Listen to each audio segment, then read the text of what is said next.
Today we gonna convert this standard road bike to a modern fully internal cable routing system which benefits of best aerodynamic characteristics and sleek outlook.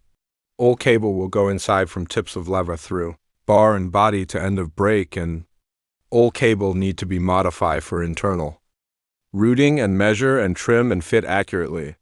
Then adjusting both RD and FD, shifting and follow by filling brake fluid and bleed the brake.